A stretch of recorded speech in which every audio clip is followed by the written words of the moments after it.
Welcome to Conversations Different, a podcast from the Santa Fe New Mexican about the interesting people and places of northern New Mexico. I'm your host, Inez Russell Gomez. This week we are talking Santa Fe markets, specifically the International Folk Art Market, or IFAM, which this year celebrates its 20th anniversary.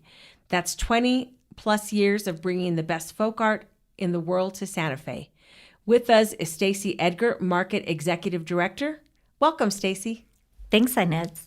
You became Executive Director of the Folk Art Market late last year. Actually, in January of this year. Oh, so sheesh. As of 2024. Okay. So you are like 5 months, 6 months ahead of it, and you have to hit the ground running. What has the last few months been like? A bit of a fire hose and also kind of a huge welcome home. I've been working in the artisan space for over 20 years. I ran my own artisan brand, working with over 250 women's cooperatives around the world. And how I first learned about IFAM was because one of my partners, Tinsaba, got accepted into the market. They've actually been coming to the market for almost the entire time. They'll be in our legacy tent this year. And that led me to come down for the first time in 2008, and I've been addicted ever since. Wow, so you have a pretty good familiarity with the market. I do. I've been a volunteer. I've been a shopper. I've done the artist training at the artist conference before the market starts. So I've had a lot of really fun opportunities to meet a lot of the people involved in the market. So when the position became an open position, Tom Agason, actually one of the founders, who Right. I knew through another organization called Aid to Artisans, reached out to a bunch of us in the artist space and said, I really want you to apply. That's always nice. That's how that happened. Yeah. Yeah. And have you run him over with your car yet and said, why did you do this to me, Tom? Or... Not at all. Not at all. And it's been really fun connecting with him and all the founders, except Charmaine Aldred, right, who's unfortunately no longer with us, but with us in spirit because she comes up in stories all the time. But, Judy Espinar, there's not a story about IFAM that doesn't somehow lead to Judy. It's kind of that, 6 degrees of Kevin Bacon. Yes, yes. Judy Espinar is just like a living legend. And Charmaine is one of those people who is so loved that her memory is going to always be in stories. Yes. And then, of course, Charlene Cerny, who is just still on our advisory board and a really active member of IFAM. And so it's been really, really fun going down memory lane in this 20th year. It's a really fun time to come on board. I can't imagine that Charlene is helping a lot considering, I know she is because I know how, energetic she is, but she's also planning her daughter's wedding. I know, an October wedding, and I have a daughter getting married next summer. So we were just emailing about that yesterday. Man, and those things can eat you alive, kind of like planning a market. Kind of like planning a market. A market is I don't know, 1 million weddings on steroids. That's a great way to put it. So let's start with the really basics. When is the market? The market this year is July 11th to the 14th, of course, in our second year at Rail Yard Park, which we're really excited about. I was just walking the park this afternoon. It looks really nice. I drove by today on the way to work, and I was like, boy, it's looking pretty again. It looks great. Yeah. And where do people go to find out how to get tickets, what things are happening? Absolutely. The best page is our website, so folkartmarket.org/tickets, and we've got a schedule of events. We have all the different ticket times and ticket types, as well as our lecture series. We're having a lecture series at Site Santa Fe, again, inside the market footprint, with 5 different guest speakers, which was a really popular feature last year. That seems to me kind of going back to the original, not that they ever lost him, but part of the market isn't just that you go buy really cool stuff. It's that you understand the role of folk art in the world and what it means to the people who are producing it. Absolutely. And there's no time more important than right now.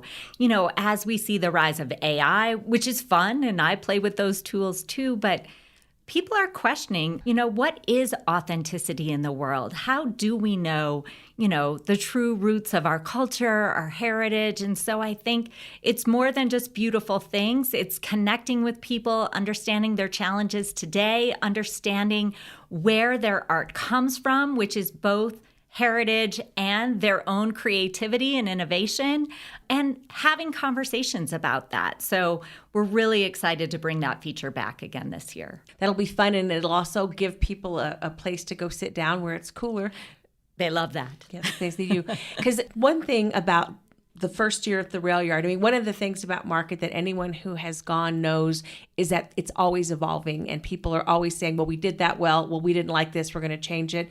And we got a ton of letters after market saying it was too hot and there wasn't enough shade. So what are the things that are going to happen this year to make it maybe a little more easy on the body? Oh, let me tell you, because definitely we obviously got feedback just like you did, and we took it really, really seriously. We've done a lot of things to kind of combat 3 major, hurdles last year, which were heat, dust, and water. The footprint obviously was a lot bigger last year, or it's about the same square footage as Museum Hill. Just spread out. But just a different footprint. And so we've actually shortened it a little bit. So we've taken off, there was a community garden area at the end last year. We've shortened that up. That was also a dusty area. Okay. We're putting flooring in the tents, which will help with dust as well as heat, right? Just giving another level of kind of a cooling piece. We're adding more shade. That will make people so happy. We're adding shade, especially in the Site Santa Fe parking lot. That is our women's empowerment neighborhood. And because that was on asphalt, it got really hot. Yep. And so we're adding a shade structure there. We also, while we can't shade the whole performance green, kind of that nice green space for people to sit, we will have pop-up shade structures that will be moving around. So there will be little seating areas people can join. We're adding some awnings, so shade is there. And then we'll have 3 water stations. Last year, there was only 1 water station. Oh, wow. And we still have a water team to help distribute water. We've also added more food vendors. So we're really trying to make it a place where you can come and spend the day, right? I know in the heat, or if it's dusty, or if you're thirsty and you can't find a drink or of water, hungry, or don't have a great place to sit down. The city has also added a bunch more picnic tables, so we'll have more seating for people. So I think people will find, those places to rest a little bit and then get back up and be able to have those conversations with artists or enjoy artist demonstrations. We have a whole tented area where you can now do things hands-on. Last year, we had the artist demonstrations on the stage where people were just watching. Okay. Now we'll have it on the ground. Oh, nice. Yeah. So people will be able to see it and do it maybe. Exactly. Nice. That's good. And on that, we'll take a quick break and be back in a moment with Conversations Different.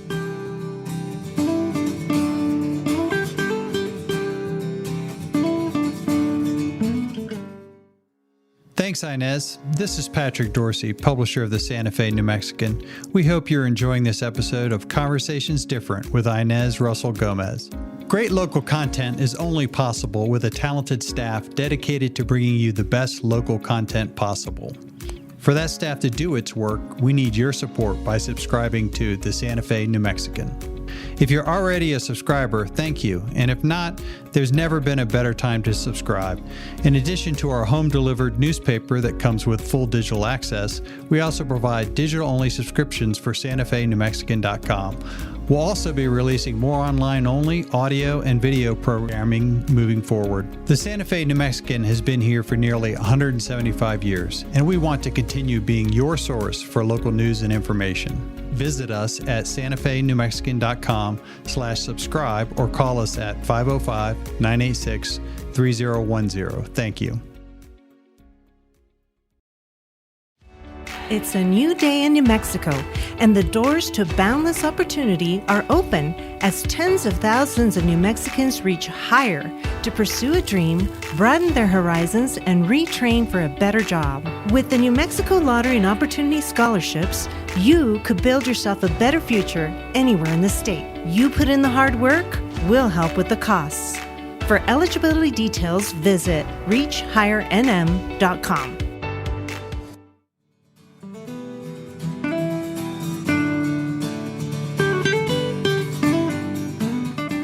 Welcome back to Conversations Different. We're talking to Stacey Edgar about this year's International Folk Art Market in Santa Fe. One of the things, since it's a big anniversary, is that you're going to be looking at the people who've contributed. So talk about the legacy tent and what we'll find when we go inside of it. Absolutely. So we're trying to celebrate both the founders, the founding volunteers and board members and people who put this thing together, as well as the artists who have been with us for almost 20 years. So the legacy tent celebrates those artists who were with us between 2004 and 2008 in the first 4 years. Some of them have been coming all 20 years, which is really exciting. Some of them haven't been back in a while. So it's a real homecoming for those artists. Oh, that's going to be nice. Yeah. Are the nice ladies from China that do all the paper cutting things going to be there? I remember those from the first couple of years. I don't think that we have a Chinese paper cutter this year, but we do have some other new innovative paper artists. Oh, that's good. I always like those. One of the things that I love about the folk art market is just the many things that people make art of. You know, the cans, some of it's trash, some of it's just, the plants around them, just all the different ways that they create beauty. Absolutely. And I think, we have divided into neighborhoods this year, one of them being sustainability, because those artists who are looking at how do I use the resources around me, whether it is upcycling things that people might think of as trash, or whether it's using natural resources in a sustainable way. So you'll find a whole sustainability neighborhood this year. Oh, good. That'll be a lot of fun and interesting. One of the things you guys do is that you have the longtime people, but there's always something fresh. So are there brand new artists? How many? Absolutely. We have got 40 brand new artists. We also have a new country, Papua New Guinea. So we're very excited to welcome them. We have 51 countries represented in total. But some of the new artists that I'm really excited about, we have some nettle weavers from India who are doing some really cool fabric, again, with a sustainable bent. We also have paper makers from Mexico who are using water lily paper. Ooh. There's just some really neat things, some great serapes from Mexico as well that are super stylish. And so we have everything from cooperatives to individual artists represented. I love that. And I one of my favorite things about market is watching what people wear. It's like, I'm going to out folk art you, and they have the coolest things. And it's kind of like, are the artists better dressed or the shoppers? I had no idea, to be honest, that our Thursday night donor event, our opening night celebration, was folk art fancy. But now I'm really nervous about how to folk art fancy myself when I see so much folk art fancy every day in the office as our volunteers and our board members come in. So I can't wait to see everybody decked out. Yeah, well, one of the things you could do is go the opposite, like simple and black, and that's it. and just like, stand out in simplicity. That is true. That is true. One of the things that I think makes the market special, and I say this about Spanish market and Indian market too, because those are cultural markets that help tradition stay alive. It helps people stay in their villages. It's just, here at home as opposed to around the world. But this makes a difference in people's lives. That's the whole reason I'm here. I love art and the creativity that comes out of it. But for me, it's the impact. I think the impact that I've seen over my 20 years in the artist space and the impact we know that this creates for artists and their communities that come to IFAM is beyond what people even think, right? We can write a story about it. We can put it into our market magazine. But when you go out and see on the ground the difference that this makes, there's a group in Cuba who was hit by a hurricane. One of the artists used their earnings to put an alarm system for their community to warn against things like that again. Others have built wells, bridges, schools. Don't forget the goat. There's a woman, goats. They buy goats. There's also a woman, Karma Shodran, who has taught over 2,000 women in Bhutan natural dyeing and weaving based on her earnings here and her experience in the artisan sector. So it's a ripple effect. It's a huge multiplier. Yeah, it's one of those stories that people talk about, especially when it's a woman's cooperative. That is something they take back and they share with the village, scholarships for kids, plant sustainability, all the kinds of things that help the community. Absolutely. And we're even seeing it with those artists who are experiencing urban migration, right? You move to a new city, you're pushed out of a more rural area, and people are falling back on those heritage skills, but they're also innovating them. I think one of my favorite spots at the market is the innovation tent, where you really see people using their creativity to keep their culture, but also move it forward. Right. A lot of young folks, too. That's exciting because, as much as we say we love traditional arts, we want to keep them, the reality is that they're really hard. They take a long time to do. Not everyone appreciates them. So how do you make a living doing this when you could let's go be a clerk in a city or something? And so maybe you lose your culture, but you have more money. So how do you balance all of those things? Absolutely. And I think the market plays a big piece in that, because when there's an economic opportunity, then it makes it a viable employment. Like, who wouldn't rather use their creativity for their job every day? That's what you do, right? One hopes. and who wouldn't choose that job over another one? But if you can't earn a living at it, you can't go into that. So I think that idea that there are economic opportunities like IFAM really incent people to be in this space. I was talking to the Cotchery brothers. I saw them at a show in Spain, and they said, this show is great, but we spend our whole year making things for IFAM. It employs 300 women year-round. That's impressive. And that means you kind of remain true to yourself, true to your culture, while still taking part in all the things the modern world has to offer, like electricity and running water and things like that. Because we're not hoping to keep artists from having all the things that we enjoy in modern society. We just want them to be able to also keep their culture in the way they want to. Yeah, I love that addition, the way they want to, because that's so important. And on that, we're going to take a quick break, and we'll be back in a moment with more Conversations Different.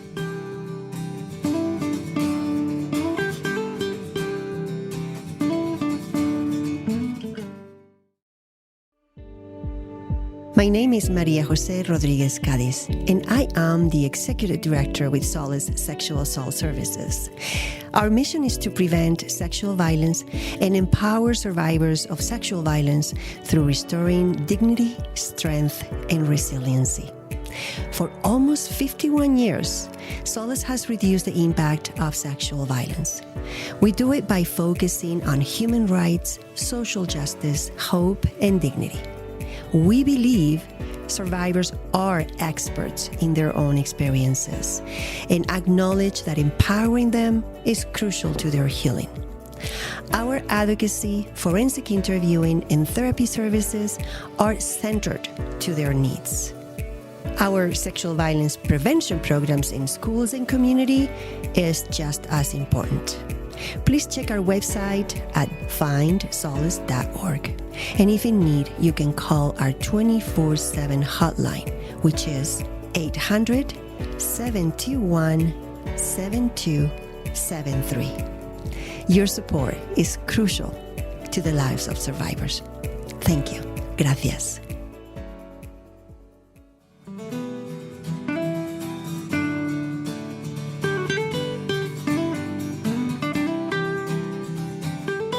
Welcome back to Conversations Different. We're talking to Stacey Edgar about this year's International Folk Art Market in Santa Fe. Talk about some of the favorite traditions of market. I know the artists marching, it's been on Museum Hill, it's been at the Plaza. What's going to happen this year? Oh, I'm very excited about community celebration this year. It'll be in the rail yard again, like it was last year. But this year, we have the generous donation of a Sky Rail train. So the artists will get to celebrate coming into the market by getting on the train, going out to a beautiful vista. It's the Mile 9 marker. Right. And then they'll come back into town, be greeted with the community there for them to process in. We have a high school marching band who's going to lead them in, which is really exciting. Oh, and that then, is going to be fun. Of course, Mayor Weber is generous to announce everyone as they come across. So we're hoping that we'll have a pretty spectacular welcome to the community, along with 20th year flags and an open car on SkyRail. That's about as good as the Olympics, I think. I think so. like That's it. what we're going for. Yeah. Now I had a friend in town and we did the SkyRail night train. And boy, anyone that hasn't done that, whether it's night or jazz or whatever, it was fun. And it's not very far, so it's quick, Yeah, we're very excited to be able to give the artist the gift of getting to see a little bit more of New Mexico. Oh, that's going to be fun. It'll be interesting to see which artists can say, wow, this looks kind of like home. Because I know New Mexico resembles a lot of places on the planet. Absolutely. Yeah. What are some other things that people should look forward to that they'll enjoy? There's something on Sunday. This is really big news. New Mexico True and the state of New Mexico sponsored a free community day this year. It's the first time in 20 years that we've had a free day for market. So people do still need to go online and claim their tickets, but it will be free and open to the public. Also, it's always open to the public, but free. There'll be the Children's Passport program coming back. Good. We haven't had it since the pandemic, so we're really excited to partner with Global Santa Fe and the Del Norte Love Foundation to be able to bring that program back. One thing the volunteers love that you may not know about is their T-shirt decorating contest. So our 1,200 volunteers have the opportunity to really bling out their T-shirts. Oh, and nice. so when you see somebody with fringe and sequins and all bedazzled, know that they're competing to get opening night passes for 2025. I'm also super excited to get the marquee lifted again this year. The marquee has always been such a special piece that's been with us since the very first market. And so our entrance will be a little different this year. You'll actually enter down that brick ramada next to Site Santa Fe, and you'll come through The Folk Art Market sign. Folk Art Market marquee. Oh, Yeah. that's going to be nice because that is very traditional. I didn't go last year because it was too hot and I'm a weenie.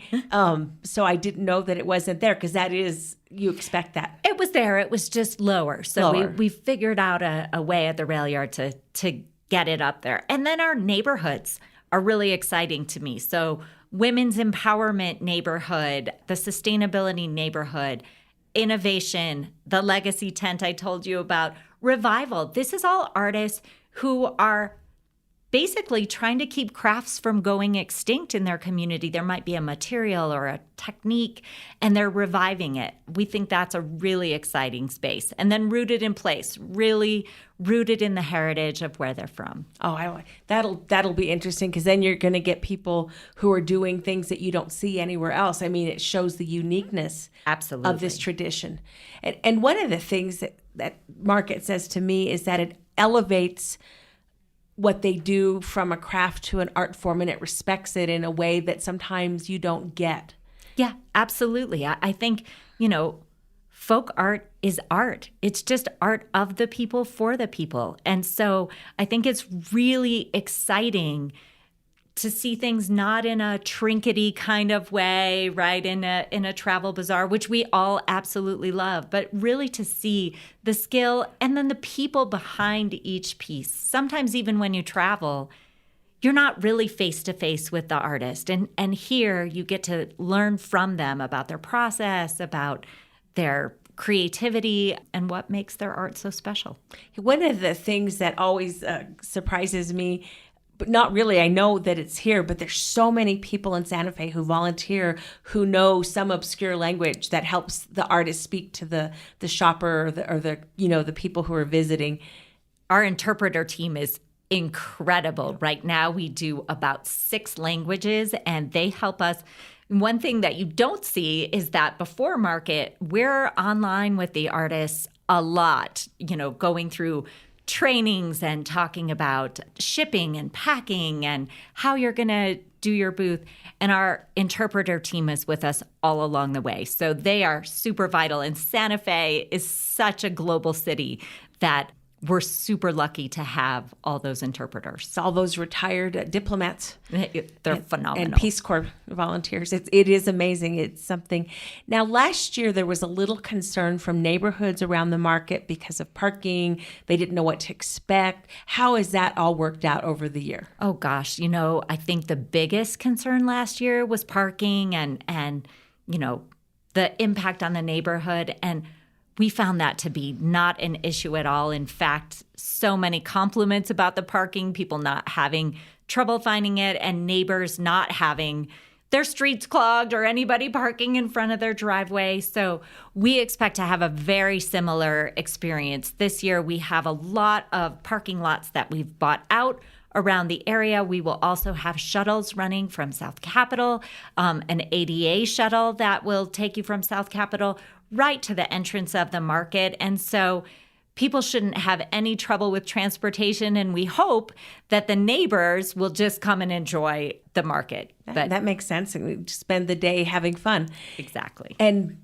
this parking is a lot easier. I would assume the shuttle system is not as complicated as when it was on Museum Hill. We don't have half the shuttles. You don't have to take a shuttle if you don't want to. There's plenty of parking around, and we're easy walking access for a lot of people. We also have bike valets. That's right. So you can ride your bike, and Bike Santa Fe will park and watch your bike for you. But yes, a much simpler system and not such a long wait to take shuttles. Yeah, taking the bus from PERA to go up to the hill was always fun. Yes, I did it many times. The thing about Folk Art Market that will never cease to amaze me is that people pay a lot of money to go shopping really early. And I'm like, I told Judy Espinard once, you're a genius, because usually you don't want to pay money to shop. You just want to go shop. But they do. I think it's the uniqueness of the art, right? What are you going to miss out on if you don't pay for your early bird ticket on Friday and somebody comes and swoops it up before you get there? So I think because the art is so unique and we have such a committed group of collectors too, boy, some of the folk art collections here in Santa Fe just are drool worthy. They're on their way to a museum someday. I mean, they're really, really stunning pieces. And to your point, they're art. They're collectible art pieces. But there's also fun pieces, wearable pieces, pieces for everyone. But I do think getting there early makes a difference. I will tell you already, the 10 a.m. session, which is not pay extra, is already sold out. Oh, so wow. Get your tickets. I'm not surprised. I know the first year I went, I bought bookmarks for stockings. So like half my Christmas presents came from folk art, but the little things, but they were all handmade and they were beautiful. And everyone I know read a book, so they used them. I love that. Yeah, there's something for everyone. And that's what I love. Between the different art forms, the different countries, textiles, ceramics, paper, jewelry, apparel. Yeah. So everyone can find something special at this market. That is true. I like to go look at the rugs that I'll never be able to afford and just say, oh, that's a beautiful thing. Me too. Me too. But for those people who do want to buy a rug, we also have partnered with the UPS store on Guadalupe who are providing on-site shipping. Oh, so we can You don't even have to go somewhere else. You don't even have to go anywhere else. We have an art valet service that will watch your bags while you shop a little more or eat, so nobody has to carry anything around. And if you want to ship directly from the market, UPS store will help you out. And is it still direct pay? Like there's one place to go pay, or are you paying at the booth now? Oh, you pay at the booth now. No long lines. We have cashiers scattered throughout the market. And so no one should have too long of a line or abandon their packages because they get in a long snake of a line. Yeah, we have actually our two biggest teams for volunteers, our cashiers and our booth insiders who help the artists. And if you want to be one, please sign up because they're what we need the most. All right. That's a good thing to know. Everyone who wants to go to market, go be a volunteer and help out. And on that note, this has been another Conversations Different. We'll be back next week.